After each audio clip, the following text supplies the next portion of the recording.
Hello and welcome to the Seismic Cinema review and discussion of The Dark Room. I was really trying to develop a really witty introduction, but I kept focusing on all the negatives of my introductions. That was the best puns I could come up with in terms of The Dark Room. What do you guys think? I actually I really like like that. The negatives, yes. I quickly clarified the negatives of my introductions and not the negatives of the movie in case that was what you took from it. No, I totally got what you meant. Good. Well, that's a relief. Anyway, so we are Seismic Cinema. It's just me tonight. Paul and James are tucked up in bed. But you can find us on Facebook, X, Instagram, Threads, and TikTok. Although it's only Paul that does the TikToks. And you can watch or listen on YouTube, Spotify, Apple Pods, and all the other podcast stations.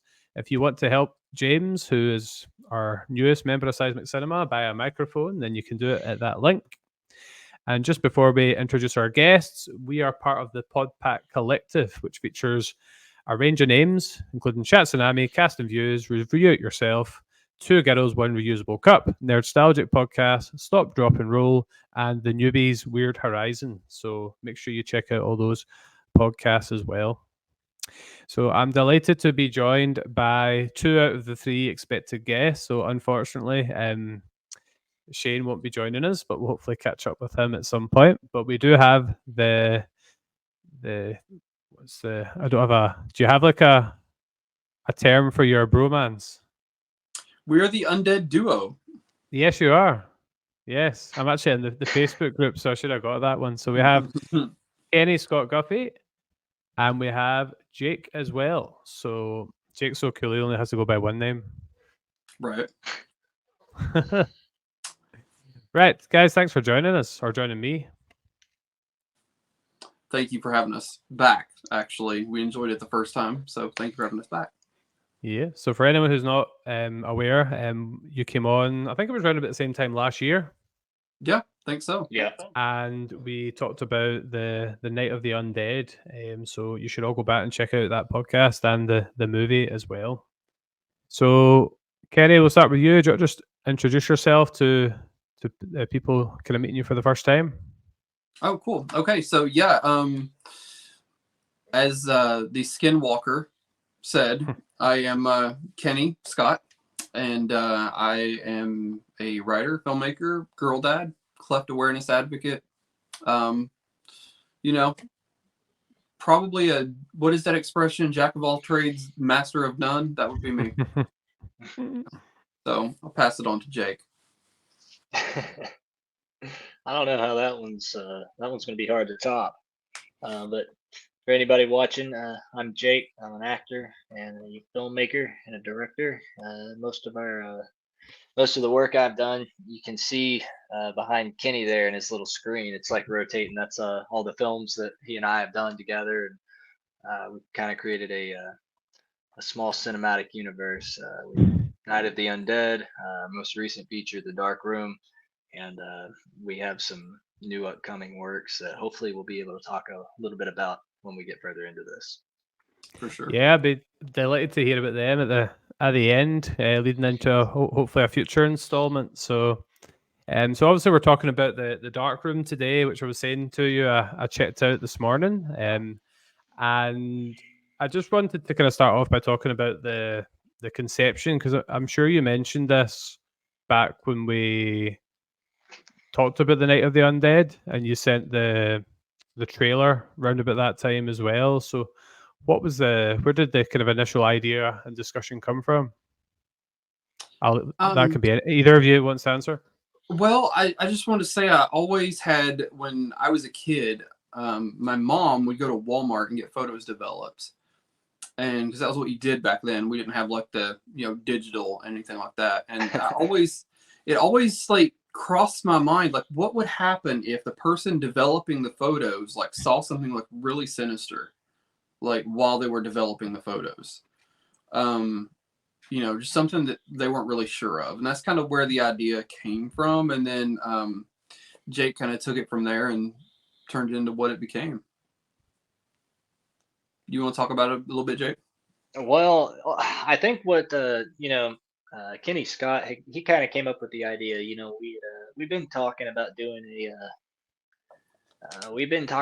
a thriller, and this film itself, it went through a lot of changes before it hit the final draft that you see on screen. But he had kind of come up with the idea, to what he just said, and it stuck with me. And I thought, that's a really good idea. And as we talked and we developed the idea, it was obviously growing. Developed. Well, Yes. actually, yes, it developed. Like, yeah, seriously though. And as soon as I told him that idea, he said yes. Jake's like, I've got the perfect name for it too, the Dark Room. And I was like, that's it. I was sold. See, Like, from my perspective, like, see when you like first mentioned the film The Dark Room, it didn't automatically take me to developing photos. So it was actually quite a nice surprise when I read the kind of blurb for the film and started watching it that I think it's a really good concept. It just kind of struck me originally as maybe more like kind of traditional horror, maybe originally. So it was quite a nice surprise. I've not really seen a. Well, it I wouldn't was. say I wouldn't say I've seen a film that's. I would say it's quite unique in that sense. We tried to do a bit of a play on words with the film itself. Just because where it is, it's called The Dark Room, and the whole film revolves around a photographer who makes discoveries in his dark room. And then ultimately, after we kind of sorted through the story outlines and come up with it, I'd reach out to a friend of mine, D.W. Daring, and he kind of helped me come up with a more developed, deeper script, with the story. That kind of really took on that edge, and a lot of that stuff you see, it's very much what made it into the final product of the film. Cool.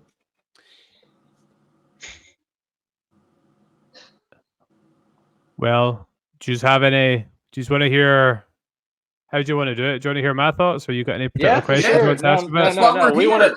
Yeah. We listen. I've seen this thing 900 times. Right? We put it together. Yeah, we're always interested to hear what everyone else thinks about the work, and if you like it, or even if you didn't, it's we like to hear a little bit about everything. And now I will add to people who haven't seen this movie, with it being it is a nostalgic horror film.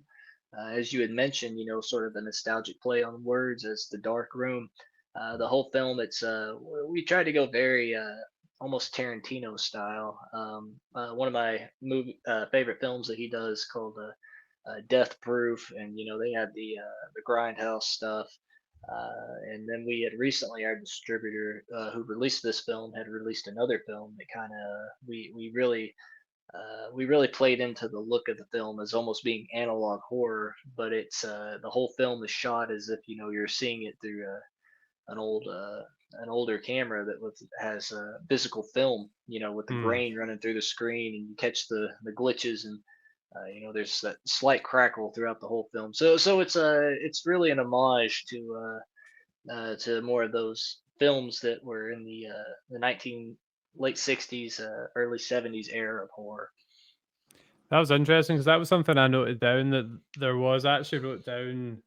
There's kind of sparkles on the screen a wee bit at times, and there was the kind of crackliness, and that was actually something that I'd written down to ask you about. Yeah, we thought, okay, so the movie's about film. Let's make it look like it was shot, back in, like Jake said, the 60s, 70s on that film, right? And you got that film grain running through it, right? Yeah. So. No, that's really clever. And so I've got some notes. So I'll just kind of talk you through them. I thought it'd be a good way to kind of bring up discussion points as we go. So one aspect of the film that I really enjoyed was the music throughout. Actually, I thought it really was. It your wife, Kenny, that was involved a lot in the sound production? No, she did sound, but as far as the music itself, came from the same guy who did the sound for Night of the Undead, or excuse me, the scoring for Night of the Undead, Brian Labuda. Yeah, we always get comments about his music, Jake. Everybody always loves it. Well, Brian went. He was very much. He's a huge fan of the nostalgic horror. When the first time I ever met him, he bought VHS tapes about horror. We were at a convention, Hmm. so he is very precise about that. And I think that his music that he adds to some of these films, he desires to use a lot of synth music, so it Hmm. really fits the Hmm. tone of the films. And he done a lot of that on Undead as well. Very synthetic with the zombies. But with this type of film, and that being the same music that they used a lot in that era, um, he's he's basically a master of that. I mean, Oh he actually occasionally will he'll shoot videos still on 50 millimeter or old 1980s film cameras. He's VHS, so he's very good at kind of pinpointing the accuracy of sound. So he's a very good he's a very good artist when it comes to having an overture of a film. Yeah. I thought it created a lot of suspense throughout. Like the one particular scene, I thought the music was really powerful was when your character Ezra is discovering like the images in the dark room, and I Yeah, felt it at that point. They particularly ramped the music up. Another bit I wrote down was the kind of establishing shots at the start of like the kind of the landscape and like the kind of area in which the film was set. I thought that was really good. Like I think I mentioned the last time we spoke that it's only over the last couple of years, really, since we've been doing this podcast, I've been really getting into horror, and I'm a sucker for any kind of like kind of overhead kind of establishing shots. I am I yeah. too. like We them. I really am. now I will say, I'm a lot like you in that sense. Not traditionally as much as horror, but what we've tried to do is we tried to incorporate elements of traditional film, as drama and suspense and other stories, but incorporate that with a horror element. So it's not a repetitive, boring action in a film of just Hmm. killing, horror, scary. It's got depth to the film. You feel a real depth. You grow with characters, and I've been told a lot by these people who've screened this movie. They say by towards the end of it, you're finding ways to relate to Ezra's character. Hmm. That I play. Uh, and you can at times when I was doing this, you would really get into it and you start to see, on screen. I think the way it came across, which was it was very well thought out. Ezra, he's actually he's descending into his own headspace. So I think that came across very well as far as a Yeah. drama. It's a really interesting character study, I thought. Hmm. One of the big parts of the film I liked was the relationship between him and his doctor, because that seemed to be like the only relationship that he had that was strong. Because obviously you Yeah. saw him with his sister. You don't see the mum, I don't think, but you get the sense of he's not particularly close to the family. So that was something I noted down, is that although it's only just over an hour and a half long, there is a lot of character development on Ezra's part, and you do kind of get to know him quite well. I agree. I'm actually kind of protective of that character a bit. You know, I really like the character of Ezra. I think he's a great guy who just was wanting to just kind of just be normal for just a minute, right? But Well, it's been a struggle, most of my life, but right. I mean, no, all jokes aside, I mean, we can joke about it, but I mean, but I told Jake that I thought this was the best performance he's ever given, and I thought he just did such a fantastic job of playing that part. It was just incredible. thank you. I Yeah, appreciate that. I really enjoyed it. I also wrote down next to it that I wrote Jake, Ezra, then I wrote never give pills to, because he can't be trusted to take the correct Yeah, dosages. yeah. Was that another big theme in the film about kind of misuse of prescription drugs? Was that something Yeah, so that's quite strong there? originally, I don't think that necessarily was in the original plot line that we had come up Hmm. with, but as it was sort of developed, after talking with Mr. Daring and the way that we kind of went back and we freshened everything up, we wanted to give off the illusion that Ezra actually, we wanted audiences to feel if he was mad or if he's sane and what he's seeing is actually true. So he is in the film. He's heavily medicated. He does take lithium, which his therapist, played by the great Diane Franklin. I was a huge fan of her growing up. The Last American Virgin, Amityville too. I mean, I remember watching her with Keanu Reeves when I was a kid. So to get to work with her it was very well. And Diane's an amazing actress. And as far as being able to feed off of her energy, it played out really well. Playing a patient who is struggling with his mental health. Did you record in the same places, or was it all done? Like, do you know how your No, scenes are done, like video conferencing? yeah, so that was something that we actually just kind of got lucky with that. We had wanted Diane to be in the film when we wanted her in person. Originally, we'd had her kind of wrote in the story, but as time kind of went on, we actually were able to. We were together during the shooting of the film on a virtual screen. But ultimately, I believe it worked out better, playing off of the what do they call it, the telehealth call environment. Mhm. So I think it ultimately, I think it worked out very well for us. And Kenny he actually was behind the whole camera situation for that whole entire because all of Diane's stuff was shot one day. It was Yeah, One all day, done in one actually, day. just within a few hours, really. I Yeah, saw that. I saw that on your IMDb trivia section.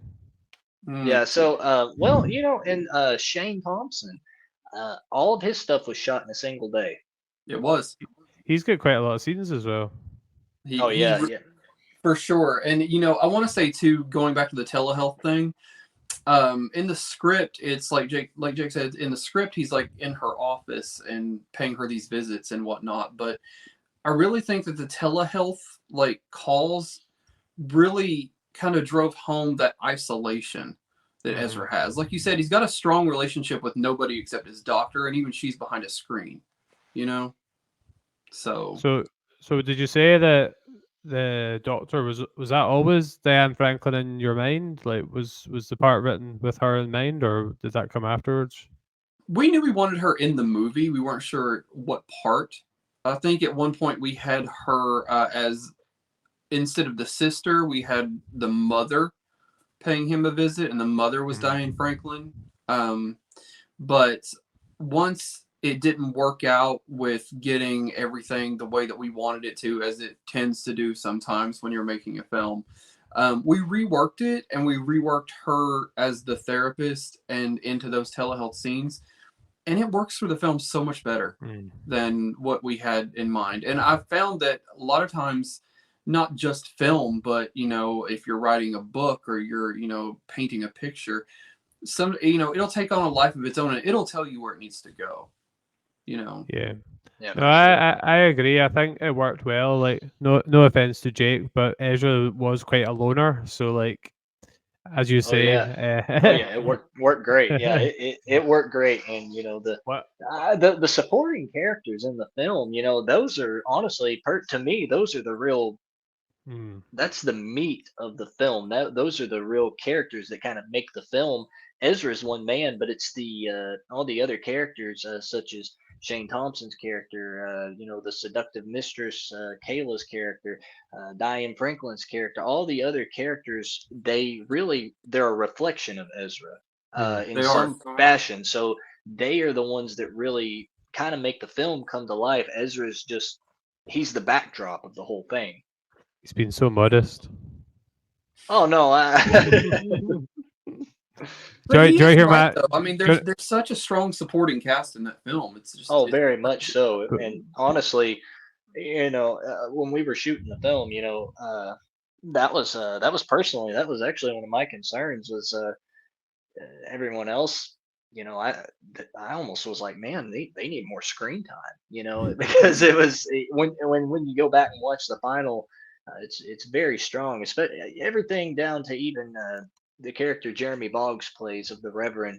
I mean, it's every intricate little detail. These characters are what basically make up the character of Ezra. Yeah, I think it's a good compliment that see at an hour and 30 minutes. I feel like it could have went to 2 hours without feeling too long. I felt like I would have I would have watched more of it. If that makes sense. I Yeah, appreciate it because, like Jake said, we've seen it like 900 times, and it's like you're sitting there at the premiere, like watching the screen, and you're like, "Oh my god, how long is this movie?" You know, like I mean, I so I didn't appreciate like. that. Believe me, we reviewed Rebel Moon recently, and Mm. that was long, long, long, long, long. Whereas yours, I sometimes struggle to watch films in one sitting sometimes, but I was like I found it an easy watch in that sense in terms of going through it that one time. I've got a real hot take on Ezra's character before we talk about some of those other characters. Um, I don't know if it was just the setting of him working in the dark room or just thinking back to shows like Dexter, but I really thought he was going to be the bad guy. I thought he was going to be the one in the mask. Like I thought We that through like we most of the heard film. that from everybody that's watched the movie. Actually, the Was way that that the not film purpose? starts No. out, yeah, well, deliberately, the way that the film starts out, it was actually the idea was, it was given to me by someone after we'd already cut the film together. We'd already had it cut together, and that wasn't even the opening scene. And the idea was presented. Why don't you start like this? And I don't want to necessarily spoil it for anyone who hasn't seen it. But the way that the film starts out sets the whole tone of the movie. And a lot of people are like, "Oh, is Ezra going to be the killer?" And we've been told that, like Kenny said, a whole lot by a lot of but people because they're like, he's the killer because and it almost plays out like he would be. You would Mm. almost any logical person be like, okay, the guy he's basically crazy. He's heavily medicated and abusing his medication. He's hallucinating. He's seeing stuff. All this stuff doesn't make sense. But it's all very to be such a short film, I personally believe it's very intricately woven, kind of like a web. it is. It's a very complex Each piece. You know. every little detail in that film matters. It wasn't until you saw the Skinwalker walking about behind him when he was on the phone, I think it was. Mm. It wasn't until that point that I started thinking it wasn't him. But then, even then, I wasn't sure because in a lot of horror movies, there's two people dressed up as the same Could be in his head thing. too, right? I mean, Yeah, you don't yeah. know. So Like it's like the end of American Psycho. That like people to this day still don't know, like if I it just was want to say all I made up or not. Do you know what I mean? absolutely love American Psycho. Like that is like one of my top favorite movies. I love American Psycho. It's a great movie. So yeah, I really enjoyed Ezra's character. I enjoyed his shy encounter with I wrote her name down, Audrey Mills, and the when she came round. I thought she was really good as well. I thought she created a lot of intrigue and she seemed quite dangerous from the outset. Yeah, She very very definitely does. mysterious character. Yeah. She's immediately one of the classic, almost like the femme fatale in the 1940s noir films. You know what I'm saying? Like Hmm. that's her totally. She's like that in Is there, real life too. Like I mean, just there was a lot of big twists, like the bit where like I was like actually, oh my god, when it was saying that she and the I forgot what's his name, David's character, or not David's character, David the character, that they were married and. I thought I was really looking forward to Shane being on tonight because I thought his character was a real standout as well. There was just something that immediately put you on edge with him. Shane is he honestly is he that dude has my heart. Like he does. Like he is I cannot give him enough compliments. He do you remember him from Night of the Undead? Which, if you tell me No, probably not. if you tell me who he was, then I might. He was tinfoil hat guy. I mean, Zombies are not real. Remember? The government's trying to make you think they're real. That's him. The one okay, that drank his own urine. The one that drank his own yeah, urine. Yeah. okay. In the I very remember. beginning with the I do, clips. I do remember his name. Like, I do remember the name of the actor from that point. And I just I thought he was pretty terrifying, to be honest. Like he only raised his voice in that one scene, but Very Like, ominous creepy, character. isn't he? Yes. it was powerful, yeah. And in real life, he is like a Polar not even opposite. teddy bear. He's like a gummy bear. Like, I mean, he is just like the nicest, sweetest dude like you would ever meet. And in real Oh life, yeah. he's polar opposite Hit, of that character. so that really, if people ever met Shane in real life, that complements his acting 10 to 1. Yeah. Just because, I mean, like Kenny Scott said, I mean, the man is the nicest person you will ever meet, and to think that he has hurt your feelings would probably destroy him.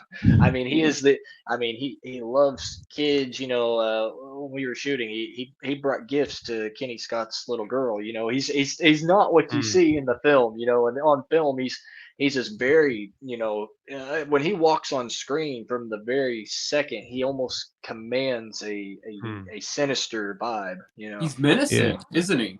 Like, he I really think is. And he's just the sweetest dude, though. Like, I mean, just in real life, he's just a lot of fun to work with, and he's a lot of fun to have on set too. So. Well, although I didn't make it tonight, if you could pass on my enjoyment of his performance to him, that'd be appreciated. I will, for sure. I felt like to me the highlights of the film were all the scenes in the what would you class the shop as, the shop face bit? I think we called it the a photo mat, but I'm not sure if that's the technical term for it or not.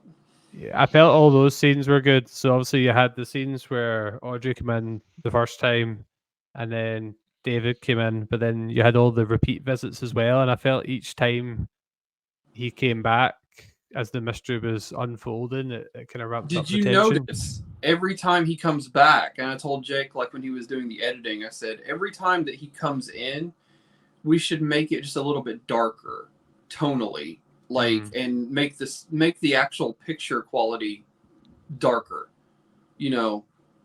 Every time he comes back, and I thought that was really good. All those scenes were actually shot at the Times Journal office in Russell Springs, Kentucky. And the cool thing was, them being a newspaper office, they used to actually print newspapers in their back room. And their back room, if you remember the scene where the door creaks open and it says dark room on it, that was their actual dark room that they used back in the day. And that was their sign that they had on it. And we just left it all the way it was. So it was really cool. Yeah. No, I liked all that stuff. Kenny, I couldn't help but laugh. That you had not one but two cameos in the film, and the reporter's name was Kenny. God, yes, I hate seeing myself on the screen. Absolutely hate it. But Yeah. I always cameo. Did you hear the thunder? Is that what that was? That's what that was. I always cameo somewhere in our films. Look, it came in just as Darkroom was on the screen. Good promotion. Ooh, spooky. There's actually a video online talking about the film. At one point in time, they labeled it as cursed because we had, you sit back and laugh about it later, but at the time, there was a lot of difficulties that come up during this film. We had a lot of production issues, like even to the one point, we were halfway into production and we had basically, kind of shut down. Oh, I heard it now. Yeah. And I feel left out. yeah, well, you're only like 900,000 miles away, but it's okay. Yeah, no big deal. Yeah, but he's right though. There were a lot of difficulties in shooting it. And I think it's really cute, Jake, that you want to pretend like they're over at this point.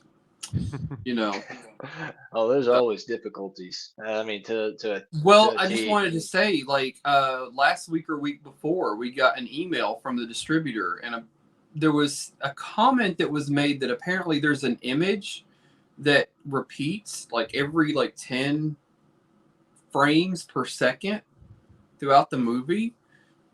And they're like, can you guys look into it? And we're looking at it like, I don't see anything.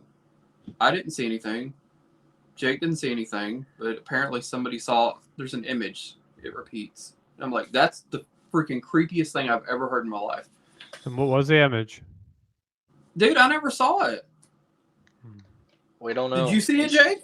I still don't know. I don't know what was repeating, but I know it was. I Freaked know me that out. Freaked me out. the film itself, you know, it it's a piece of its own. It's had a, you know, even at one point, Diane Franklin. I mean, at one point she even dropped. We didn't think we were gonna get her in the film, so it kind of it became just Took on a life of its own. yeah, You know? it became something that was at a point, it, you know, we might have actually thought it was cursed. And there's a video online where you can watch this as a trailer, you know, stating all the stuff that happened throughout the film. It caused a, you know, an uproar in the convention that it was, you know, when we first went to after it was released. I mean, there's just so many things that happened with it. So Oh well, hopefully all the wrinkles iron out in terms of the distribution. Oh, I love it. I love it. All it does is you know, fuel that fire that it was cursed, and it's like, hey, you know, let it take on that legend. I don't care. I'm all about it. That happened to all the best films. Right? I like that Ezra was actually watching the Night of the Undead in the in the film. yeah, and we've got a nice little nod to a lot of our other films. We've almost, you know, we've really discussed creating a cinematic universe for a lot of our films. And Did you you know, notice Brady from Night of the Undead in the church? Was he the guy that was sitting down? Mm-hmm. I did he did look familiar actually, but That was I Brady thought from Night of the Undead. yeah, I thought he would become part of the scene, but he wasn't really in the end. He was just kind of there in the church. Yep. Because your cameo was it not right at the end of Night of the Undead? Yeah, I Yeah. cameoed. You see my hands as the coroner, Mhm. and then at the very end, there's a Yeah. post-credit scene. It's just audio where I do the classic Johnny line. Mm. They're coming to get you, Barbara, because I always wanted to play Johnny when I was growing up. I thought it'd be cool. So I did have a few moments doing the the DiCaprio point, like when I saw you doing your news report. I was like, I know him.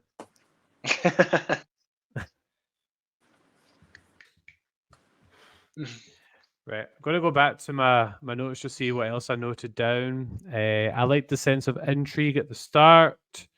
I really like and I don't normally like this in films, but it worked really well here.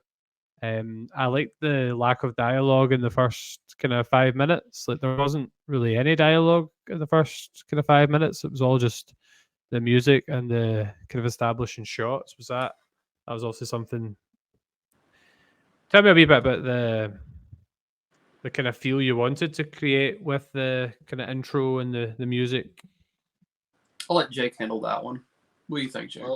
Well, with the intro and the music, it ultimately I think it worked because it gives that sense of, like we said, isolation. And you know, if you went for so long without hearing anyone talk, you know, you begin to speak to yourself. That's a scientific proven fact. You know, you're gonna talk to yourself because the human brain can't. It doesn't go very long without conversation. So ultimately, it was. I think it was a very powerful play to incorporate something that was silence, because Ezra's character, he he doesn't actually talk that much in the film. You know, he really doesn't. He's actually he only usually talks when spoken to. I mean, there's a few occasions when he speaks, but he only usually talks when spoken to, which I feel kind of it gives to that grandeur of who he is. Very well said. Very nice. Right, what else did I go for? Yeah, I really did. I really did feel like the kind of Dexter vibes. So, but I think that's good because I'm sure you guys as well love like a twist in a film, and I think you had like kind of two or three, as it went along as well. Something about obviously there's not a lot of like obvious or like scene violence in the film. A lot of it's like another character's reaction or the after effects. Was that the kind of intention, or was that just to keep like a certain age rating, or was it just the kind of film you liked? I Kenny? remember specifically when we were shooting the construction site scene with the two boys.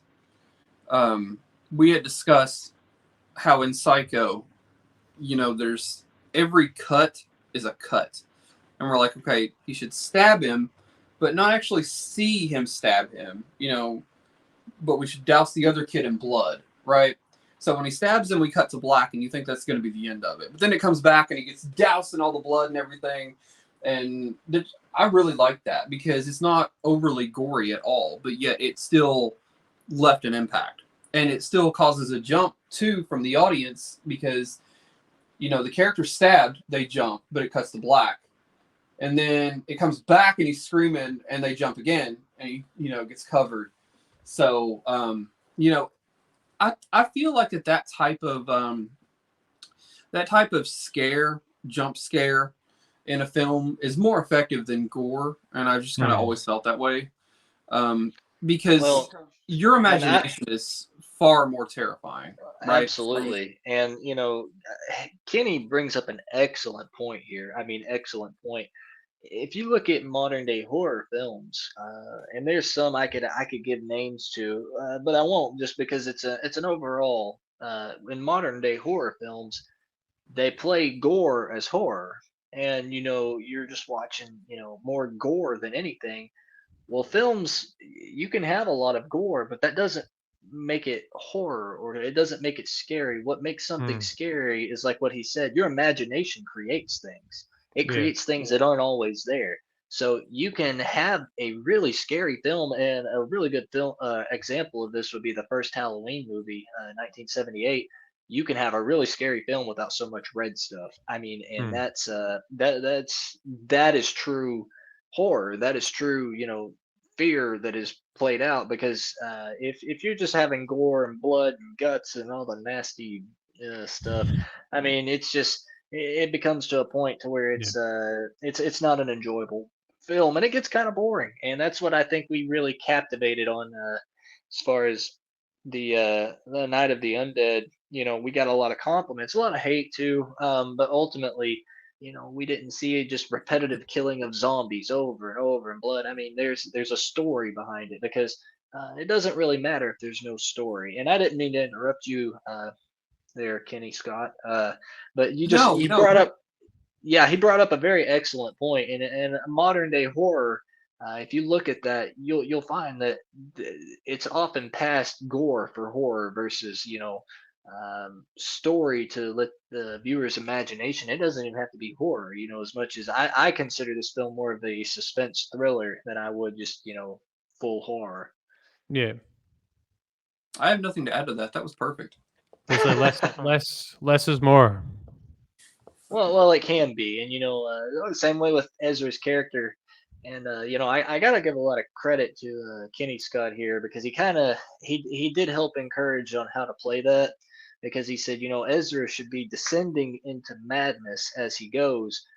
So you find more of an art of listening than speaking as a character, and that character develops. There's a lot of Ezra's you can see in his character development. He scratches his face a lot. He scratches his head. He's nervous. He's twitching, which it adds to uncomfortable body language that I think is relayed across the screen, and you sort of get inside his head in the way that he's feeling.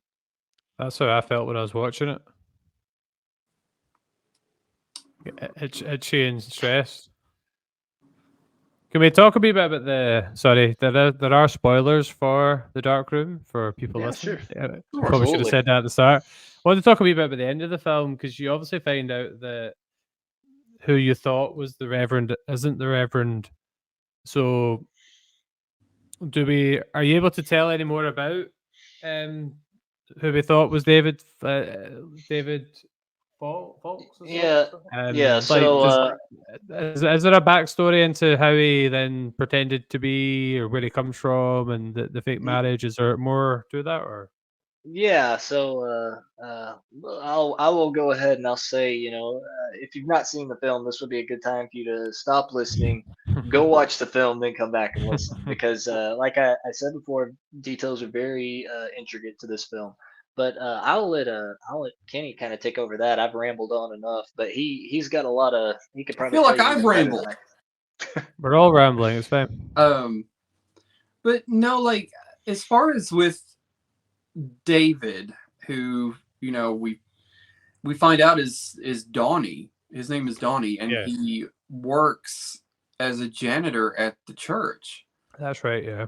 And that's how he was so able to lift the good Reverend's wallet, and pretend to be him, and he was just definitely somebody who was very crazy, and just right off the bat, that's another thing, and that Jake and I have joked about, like that, all the people who say, that they thought Ezra was going to be the killer at the end, I make the joke all the time. Shane Thompson walks in wearing the exact same jacket with the word killer stamped on his forehead, We never and try to hide who it is. we don't. That was We don't hide it at all. we deliberately done that. Yeah. I mean, we don't hide it at all throughout that film. Throughout the whole movie, it's pretty obvious, at least we thought it was pretty obvious, that he was the killer. And we're like, there's not really going to be any suspense for that. But then it turned out that, yes, there was a lot, because the audience was thinking it was a red herring and it was really Ezra.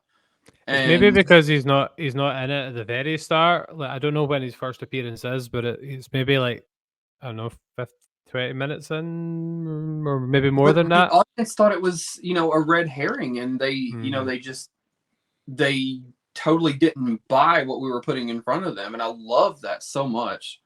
The audience, they're always right. Well, it shows that some things are exactly what they seem. You're looking for stuff that shouldn't be. Everybody's looking for the mystery, and sometimes, truth is stranger than fiction. I mean, that's kind of what we were going for. But I thought, as far as a backstory, we didn't get really to play into that a lot, in the film. But it had sparked before, like what if there was a janitor or somebody who was basically a nobody, but he was posing as, being married to this woman, and the character who Shane Thompson plays is actually, he's very smart, because you find out later he knew that, Audrey was she even admitted, she knew who David Fox was, but it wasn't the same one that Ezra had met. So it's it's kind of a play off of how you see things, and it's one of those there at the end. You're kind of like, wow, because it just there's so many things that just they're exploding, and it's the little details that make all the difference in that. Yeah. No, I've only watched it once. I'm a master procrastinator. It's but I definitely want to go back and watch it again now I know how it ends. What was interesting though, that kind of debunked my theory, was you see, spoilers, you see Ezra not dying, but you see him getting stabbed at the very start of the film, which is like, you basically showed the end at the start, which is an interesting way to go about it as well. Well, like I said, that idea was suggested to us, and it was like, well, everybody's thinking, that guy dies anyway, so let's just see how it plays out. But you're not expecting the very end, and like you said, spoilers. But yeah, no, and it was a brilliant suggestion to do that, because you see the end first, but like Jake said, you don't see that couple minutes after, right? And that makes all the difference. Yeah, it does. And I love that shot, which, I mean, we've already went into spoilers and everything now, but like, I love that shot when Shane comes out and he takes off the mask and he just gives that smirk and looks around like, I got away with it, and looks out the door of the shop, but then he turns around and Ezra's standing right there. And I just love that. Are those masks on sale for Halloween this year? You going to get it trending? Well, I was hoping that we would. Now, this mask is the actual mask that was used in the film. And I want to be clear, too, that, we shot all of Shane's scenes in one day, but it wasn't always Shane that was under the mask. The only time that Shane was really under the mask was the end scene where he stabs Ezra, right? And then the part where he walks out taking off the mask. That was the only time that he was actually under this mask. The rest of the time we had like stunt people and whatnot under, just because Shane lived, he lives like 4 hours away, and we couldn't keep him down here for that long just to hide him under a mask, right? It wasn't really fair to him, right? So anytime that you see the killer, it's usually not Shane under the mask. Usually Okay. not. So Was there any significance between were the killings all random? Like the boys at the dig and I think they were. I think they were sacrifices to his I want to say his little green goblin. His And idol. I think the fact that we never went into detail on that almost leaves mystery, to Yeah. the film, Hmm. because you're just sitting there wondering, like, what the hell is this? Right.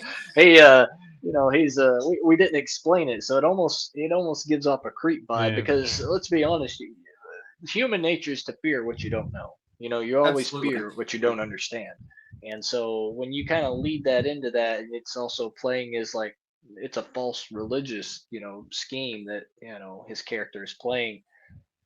Uh, you hear in different things, the feather was found on the old native Indian burial ground, and then the kids are out there and they're killed, and it adds to a lot of things. That I wrote opening that. was originally like the. Sorry, Kenny, you go. I'm sorry, I just wanted to get this point out before we moved on. The original opening, like cold open to the film, was the scene where the guy's walking down the street and runs into the skinwalker. You know the scene I'm talking about, right? Yeah. Snaps his neck. Fun fact, that guy is actually the older brother of Adam from Night of the Undead. There you Little go. fun fact. Sorry. No, I was just going to say I'd written down kind of black feather question mark, but obviously it was covered later in the film that it was just like a symbol of It was like a calling card. impending death. Yeah. Yeah. Skinwalker was here. Yeah. Got a big question for you. What film do you prefer out of The Night of the Undead and The Dark Room, or is that like asking you to choose between? Yeah, that's like asking you to choose between your children. I can't. Oh, Jake's like,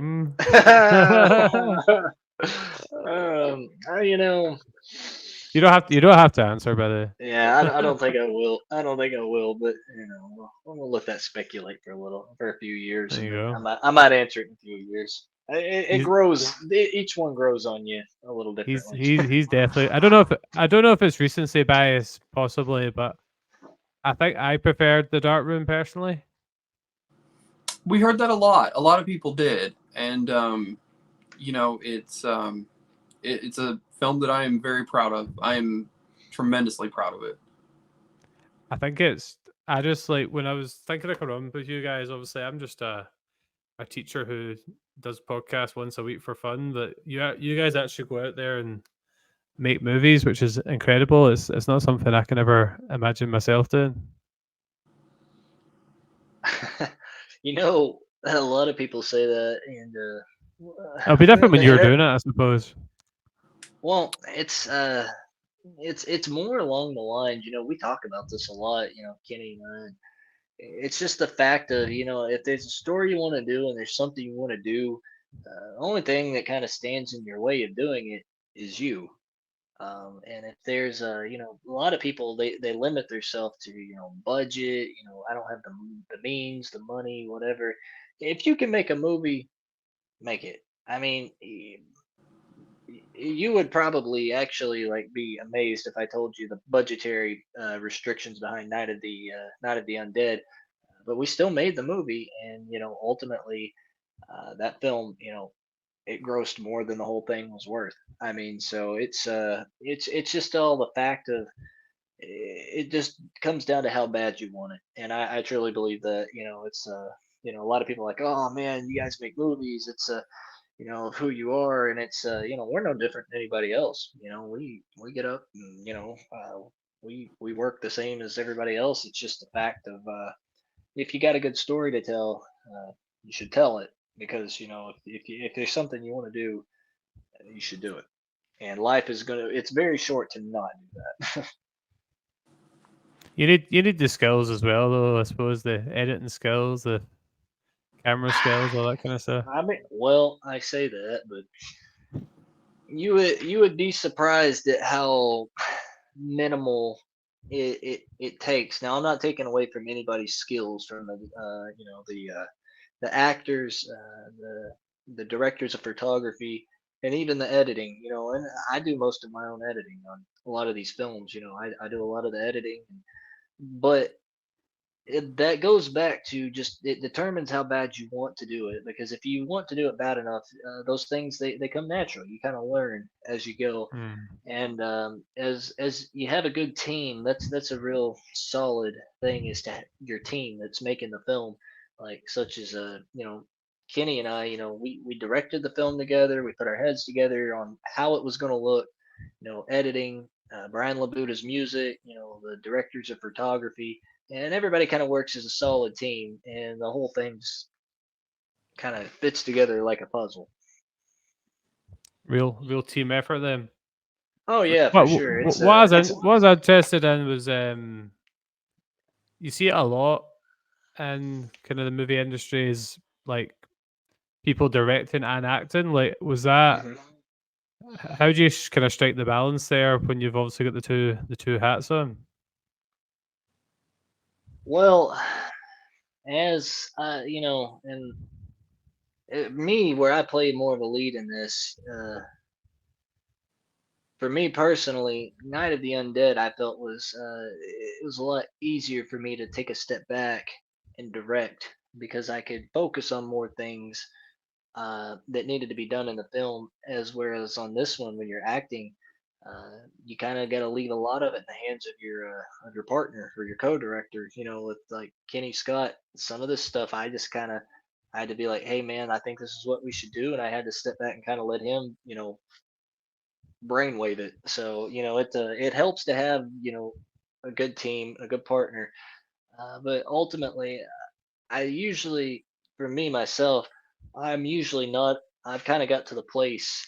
I'm not really in anything that unless I've got some kind of a creative lead, like as a director, with like our partnership with me and Kenny Scott, because it's just you lose creative control, and with us working together, we always kind of we have a good way of maintaining that creative control that we both desire. Now he might disagree with me, but that's kind of how I No, feel about it. I do not disagree. I agree completely. We complement each other so well. We work together really well, and Mhm. we're just like brothers. I mean, honestly, like you would have no idea. I don't think that we just met, 4 years ago. Um, we really have a great working relationship, and we have a great, real, genuine friendship, offset as well.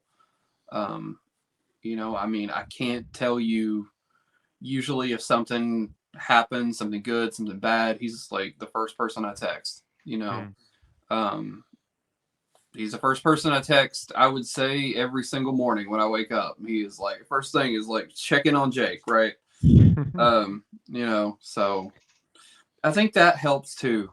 Well, Oh yeah, I don't want to yeah. say too because Jake already covered that. It helps, but having that genuine Yeah. friendship. Well, and like I said, some of the things that I couldn't necessarily focus on while acting in the film, I had to turn it over to him.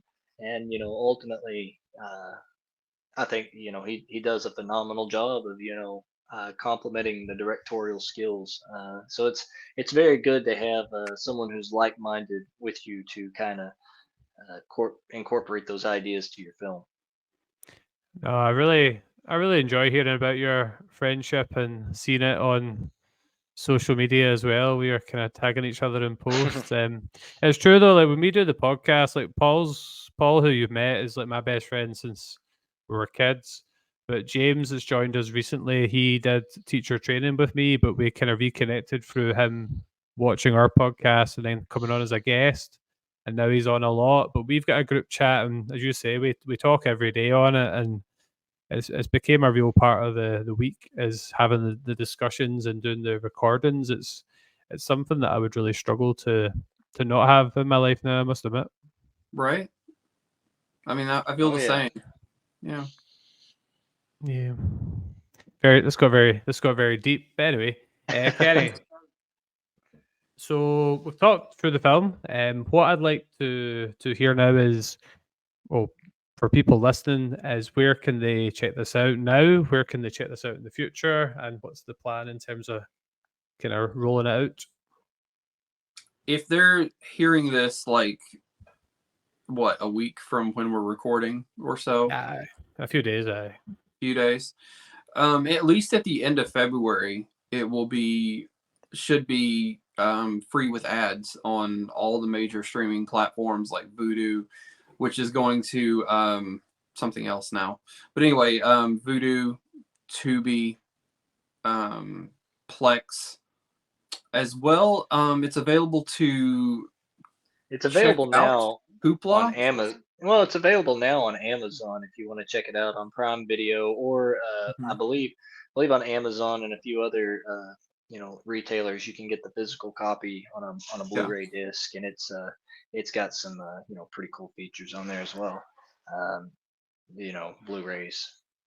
It's really good quality, but that's where it's available right now. And like Kenny said, by the end of the month, all major streaming platforms should be able to check it out. Or you can just go on YouTube, maybe look up some clips and or social media. You can find Oh, it. I would like to mention too, it will be on Kings of Horror on YouTube. I think starting next week. Not sure of the day yet. Well, I definitely want to support you in some way, in addition to what we're doing already. So I'll try and purchase a copy of the Blu-ray as well. Well, thank you. Thank you.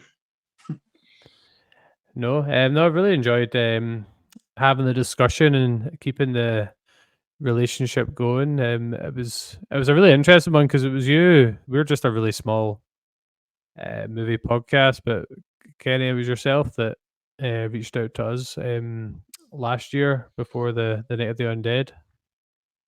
I did. I think on Twitter. Yeah, That was before it was X, but yeah, it was on Twitter, and reached out, and we've got a great partnership here with you guys, and friendship as well. I think again, it goes back to genuine friendships, actually genuinely caring about somebody, and the people that you are working with. Well, if you ever fancy a wee trip over to Scotland, I would love that. I would love that so much. I really would. Right. So you were talking earlier about future plans. So is there some future projects in the mix? Take that one, Jake. Go ahead. There was a wee nod to it Oh, earlier. oh yeah. We've got something that's going to be very big that I believe is it's going to be bigger than Night of the Undead ever was. I believe it's going to be something that it's going to be known for us to for a long time to come. I'm very excited for this. I get to play a very integral character. That's something I've always wanted to do. And Kenny Scott can probably tell you we've made some good connections on this film, and it's going to be big. And for people who are fans of suspense, horror, comedy, all of that. It's I think you're going to enjoy it, and that is it right behind Kenny right now. Daylight. Daylight to Dark. Okay, and when's that likely to see the light of day? We start shooting in April, and Okay. we'll go through probably June. We shot a teaser, which is available online. I will link it to you after the interview, so you can maybe link it down below or so. Nice. Yeah, sure. But it's going to be a lot of fun. We have Tuesday Night in it from Nightmare on Elm Street 4, the Dream Master. If anybody's a Freddy Krueger fan, you probably will recognize her.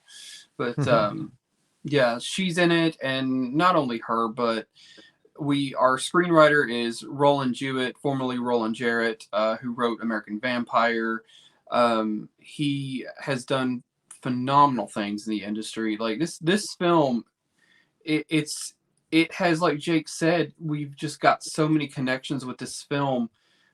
It's almost like something that everybody has been able to come together and say, okay, I know where I can contribute something to this because I have a horror following, or I know who would be interested in this film because of X, Y, or Z. And it's just something that I think has really united a lot of people in a weird sort of way. I know it's so weird to say that about a film, especially a horror film, but it really has united a lot of people in the horror film industry, or in the horror industry, just coming together to make something really cool. And I can't wait to get it out there for everybody to see. Are you able to give a short synopsis of what the I film's think about, so. or not I that think stage? Yeah. It's in a nutshell, you're gonna. It's got the vibe of it's gonna High Plains Drifter meets the Lost Boys. So, Yeah. Okay. but So I hope you'll enjoy the teaser. But Yeah, I'll be sure to check that out after I come off. I'll link it to you. But I didn't know if that was the right teaser or not, because we hadn't shot any footage yet. We had no film in the can at all at that point. But we wanted to get a teaser out there to show people what the film was going to be like tonally. And I was up. It was like 4 a.m. the morning after Thanksgiving.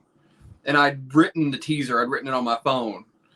And I was like, this is it. This is it. This is totally it. This is. oddly enough, I will say this: at the time, I had stayed the night at Kenny's house that night. Yeah.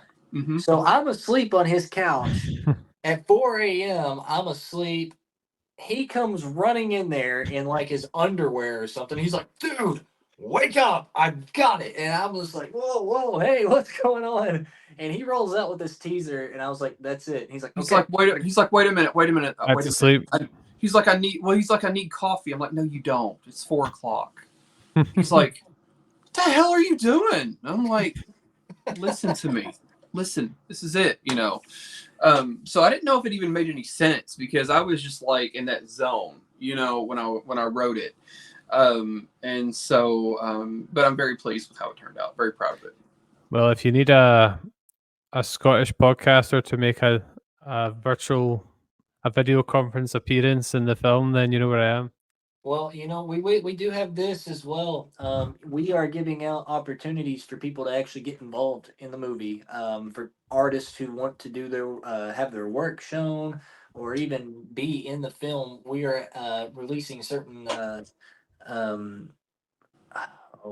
We're releasing certain rewards on our Indiegogo platform, and it'll be launching on February 23rd.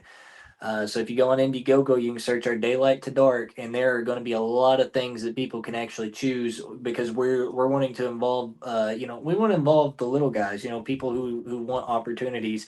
That's why we're doing this, because we don't have to do that, but we really want to make this a community thing, because we know this is going to be a really big project.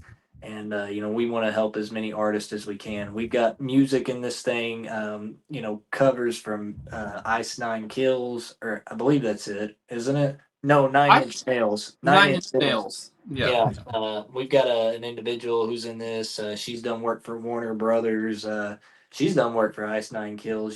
She's a professional wreath maker.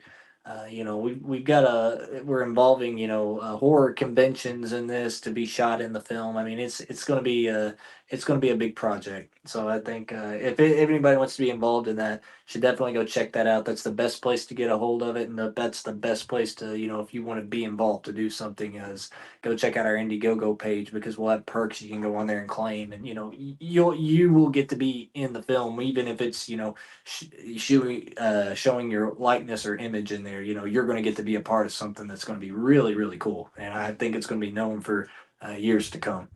Was that the 23rd, was it? Yeah, Indiegogo on February the 23rd. Cool. Well, I've made a note of that anyway. Red, was there any other future projects or anything you want to Well, I think right now discuss? that's That'll leave it for now. I think for now that's a lot of it. I think we're pretty tight on that. I think that's pretty much it. Right now, that's our focus, so. Yeah, but if you want to check out any of our past work, again, the film Screecher of the Lagoon, Boone the Vengeance Trail, A Night of the Undead in the Dark Room, you can probably search those on most major streaming platforms to be able to find them. So if you want to check out our previous stuff, all major streaming platforms or social media. For sure. You guys want to share any? Don't know how big you are on social media. Is there any platforms you use to promote your works online? You've also got the Facebook group, Facebook and Instagram. Yeah, we have a Facebook group called the Undead Duo, and then of course you can always follow us. Our Instagram handles. I'm Jake C. Young _official. What's yours, Kenny? Oh, I thought you had more to mention there. No, I'm trying to think of everything. I know, I am too. Yeah, I apologize. Mine is on pretty much everything. Everything is the Ken Scott with 2 N's. The Ken Scott 88. It's pretty easy to remember. This is why we use all these fancy buttons. I know, right? Yeah. Well, anyway, so hopefully, and I'm sure they have, people have enjoyed listening to us discuss the Dark Room. So be sure to follow Seismic Cinema and you guys on all the social media platforms, and check this out on YouTube, Spotify. And just want to say, guys, thank you for giving up some of your evening. You've been a big part of my day. I started off my day watching the Dark Room, lying in my bed, watching it. And then I finished off the day talking to you guys. So it's certainly been an eventful day. Thank you, Colin, for everything, as always. No, we really enjoy engaging with you guys. It was a shame Paul and James couldn't make it, but I'll be sure to pass on their thoughts on the film and the podcast as well. They need to watch the film themselves and then do a separate episode where they interview Shane. That's what. Yes, it would be good. Definitely good to get Shane on. I was all ready to gush over his performance. I'll let him know. I'll have him to reach out to you too. Maybe do something for the podcast. Yeah. So guys, really appreciate it. I wish you all the best with your future works, and we'll keep in touch, and we'll hopefully do one of these for your new film that's coming out in the future.